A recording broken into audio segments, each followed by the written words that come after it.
Réussir dans la musique en tant qu'artiste ou label indépendant demande deux compétences majeures. La première, c'est de savoir s'entourer correctement et contrairement à ce qu'on va vous dire, en début de carrière, avoir un avocat ou un comptable est complètement inutile si votre musique ne génère aucune économie. Quand je parle d'économie, je parle d'intérêt du public sur vos titres à travers un flux d'écoute suffisamment conséquent sur les plateformes de streaming ou d'opportunités en collaboration avec des acteurs majeurs de l'industrie musicale. Qui sont donc ces trois personnes essentielles à avoir dans votre équipe? Vous aurez besoin d'une personne qui aura pour vous une vision de développement, qui vous aidera à vous démarquer visuellement et musicalement. On appelle ça un directeur artistique. Vous aurez besoin d'une personne qui saura développer un réseau et vous aidera à obtenir des opportunités business. On appelle ça un manager. Et enfin, vous aurez besoin d'une personne qui saura implémenter une stratégie de développement ou faire évoluer la carrière de l'artiste. On appelle ça un stratège. La deuxième compétence majeure qui fait toute la différence sera la compréhension par le producteur des investissements à réaliser sur un artiste en fonction de son niveau de popularité. Et aujourd'hui, je vais vous raconter l'histoire d'un label indépendant qui a perdu plus de 100 000 €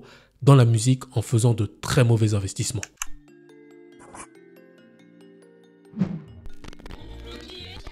Hello à tous, bienvenue dans cette nouvelle vidéo. Je suis Komi Benga d'Artistiquement Riche et aujourd'hui je vais vous raconter la triste histoire d'un petit label indépendant qui a perdu plus de 100 000 € en faisant de très mauvais choix d'investissement dans la musique. Chez Artistiquement Riche, nous faisons beaucoup de consulting, donc cette histoire est tirée de faits réels. Nous avons bien évidemment eu l'autorisation des auteurs pour vous dévoiler cette histoire, mais en modifiant les noms et prénoms des différentes personnes. Avant de rentrer dans le vif du sujet, n'hésite pas à montrer ton soutien à la chaîne en t'abonnant dès maintenant et en mettant un petit pouce bleu sur cette vidéo. Ce petit geste nous encourage à t'apporter toujours plus de valeur et à aborder des sujets sur l'industrie musicale comme tu ne les entendras nulle part ailleurs. La grosse erreur que font les artistes et les petits labels indépendants, c'est qu'ils se comparent aux gros artistes et labels déjà en place, en répliquant des méthodes de développement alors que les enjeux sont complètement différents. Prenons un exemple tout simple, la réalisation d'un clip vidéo. Que vous soyez un petit ou un gros artiste, un clip servira toujours et principalement à promouvoir un single, un EP ou un album. Donc nous sommes sur une stratégie de notoriété. Mais la grosse différence qu'il y a entre un label amateur et un label professionnel sera la stratégie de rentabilité. Imaginons que deux labels décident de faire un clip avec un budget similaire de 3 000 €, donc sans compter les frais d'enregistrement, mais dans le schéma, je vais quand même vous montrer tout ça. D'un côté, vous avez un label amateur qui va procéder comme tel, donc enregistrement, mix et mastering. On a défini que le coût moyen allait être de environ 250 €. Ils vont réaliser donc un clip pour promouvoir le single à hauteur de 3 000 € et ils vont mettre en place une stratégie de visibilité sur les réseaux sociaux et YouTube, on englobe tout ça, donc ce qu'on appelle le budget marketing. On sera autour des 1 000 €, mais ils n'auront aucune stratégie de rentabilité. Leur dépense élèvera environ à 4 250 € pour promouvoir un single. D'un autre côté, vous avez un label professionnel qui va procéder comme tel.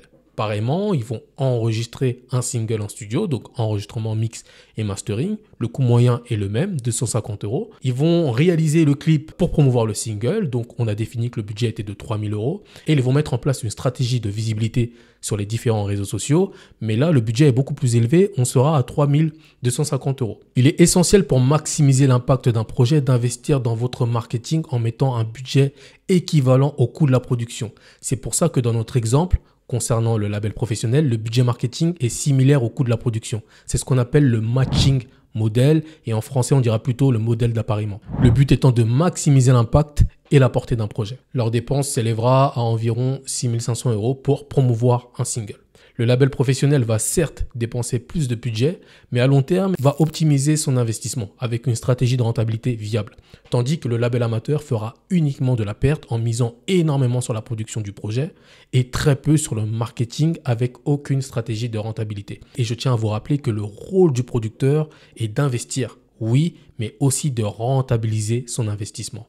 La stratégie de rentabilité du label sera de préparer sur plusieurs mois le clip, donc en sollicitant les différentes subventions possibles. Donc même si vous avancez les frais, une bonne partie peut vous être subventionnée. Ils vont ensuite démarcher plusieurs petites marques en recherche de visibilité afin de réduire les coûts de production en faisant ce qu'on appelle du placement de produits et en garantissant un minimum de visibilité à la marque, d'où l'intérêt d'investir correctement dans votre marketing. Et surtout, ils vont garder les factures de l'ensemble des dépenses effectuées sur chaque projet en cas d'intérêt par une maison de disques sur l'artiste afin de récupérer ces montants lors de la négociation du contrat. Alors, comment Sofiane et Romain ont-ils perdu plus de 100 000 € dans le développement de leur artiste ?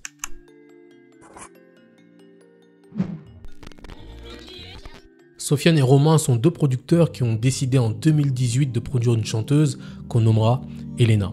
Elena avait pour stratégie de balancer essentiellement des covers de rappeurs, comme c'était à la mode à cette époque. La stratégie fonctionnait plutôt bien, puisque Elena commençait à avoir pas mal d'abonnés sur les réseaux sociaux. Et d'ailleurs, Facebook sera le réseau social qui permettra à Elena d'avoir une belle exposition et de se faire un petit nom. Oui, à l'époque, Facebook c'était encore à la mode pour communiquer. En voyant son succès grandissant sur les réseaux sociaux, Sofiane, qui est le cousin d'Elena, va proposer à sa cousine de s'occuper d'elle. Pour vous décrire un peu le profil de Sofiane, c'est un débrouillard qui fait du business par-ci par-là et surtout qui a du réseau dans la musique. Ce qui pour lui est une opportunité de rapidement faire péter sa cousine. Mais Sofiane a un problème. Il n'a aucune idée de comment accompagner sa cousine, mis à part à travers ses relations, et il sait qu'il aura besoin d'une personne qui sera un peu plus aguerrie que lui sur le développement d'Elena. Il va donc faire appel à Romain, qui est un ingénieur du son avec qui il a grandi et en qui il a une grande confiance.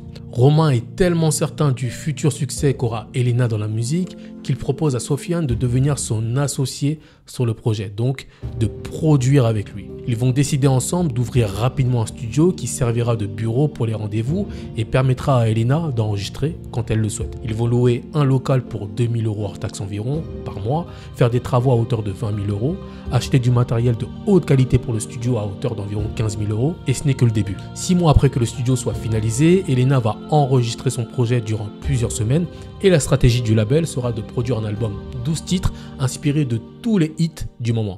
Eu tô bem, tu também tá bem, todo mundo aqui tá bem, chave avec mon mec tá tudo bem. Oh dja dja, y'a pas moyen dja dja, j'suis pas ta cata dja dja, genre. On s'en aille vivre au pays de Bob Marley, vivre une vie de star un peu comme Bob Marley. Je lui ai dit ralenti, je suis pas Bob Marley. Non je m'en balie, non je m'en balie, non je m'en balie, non je m'en balie. Jalabi, Jalabi, Jalabi, ma chérie, Jalabi, Jalabi. Pour eux, c'est simple. On fait ce qui fonctionne actuellement, comme ça cartonne rapidement, on signe rapidement et à nous la belle vie. Ils vont faire 2 gros featuring sur le projet qu'ils paieront environ 6 000 € chacun. Ils vont produire 3 gros clips à hauteur de 10 000 € par clip et mettront environ 12 000 € dans le marketing du projet. À la sortie du premier single, les deux amis comprennent très rapidement que la route vers le succès sera bien plus compliquée que prévu. Le morceau stream très peu malgré un beau featuring. Le clip génère sur un mois moins de 5000 vues, alors qu'Elena avait pour habitude de faire sur ses covers faits maison entre 30 000 et 80 000 vues. Et le pire, c'est qu'Elena est énormément critiquée par sa communauté suite à ce clip et ce morceau. L'aventure du label sera de courte durée car Elena, très affectée par les commentaires négatifs de sa communauté, souhaitera stopper son développement avec le label en demandant à ses producteurs de retirer le titre des plateformes de streaming et le clip de YouTube. Elle se rendra compte après cette courte expérience qu'elle ne souhaite pas continuer la musique malgré la volonté de ses producteurs de poursuivre son développement. Cela va créer une grosse embrouille entre Sofiane et Romain qui ont perdu plus de 100 000 € en quelques mois.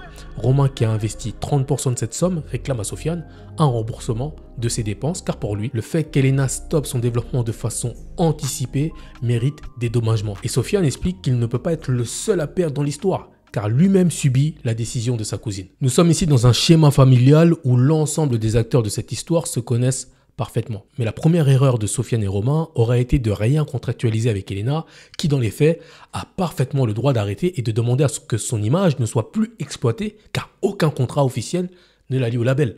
La seconde erreur de Sofiane et Romain aurait été de précipiter le développement d'Elena, qui à l'époque avait à peine 20 ans. Elle n'a pas forcément conscience des enjeux financiers, d'un développement artistique et des pertes éventuelle. Elle a réussi à construire une fanbase grâce à des reprises d'artistes connus et non grâce à un univers bien spécifique simplement parce qu'il n'y avait pas d'enjeu pour elle à faire ça dans sa chambre et poster sur les réseaux sociaux. Il aura d'abord fallu tester sa fanbase avec des titres inédits dans le même format très simpliste que ses covers en sondant sa communauté, ce qui aurait permis de préparer l'artiste et sa communauté vers une transition de professionnalisation. La dernière erreur de Sofiane et Romain aura été de ne pas s'être mis d'accord en cas d'échec du projet car généralement dans la vie, rien ne se passe jamais comme prévu. Il faut toujours avoir une part d'anticipation et pour ma part, on gagne ensemble ou on perd ensemble. Dites-moi dans les commentaires ce que vous en pensez. Auriez-vous fait comme Romain à réclamer votre argent ou auriez-vous fait comme Sofiane à dire que dans l'histoire, tout le monde doit perdre? Je lirai et répondrai à vos commentaires et n'hésitez pas à vous rendre dans la barre de description si vous avez un single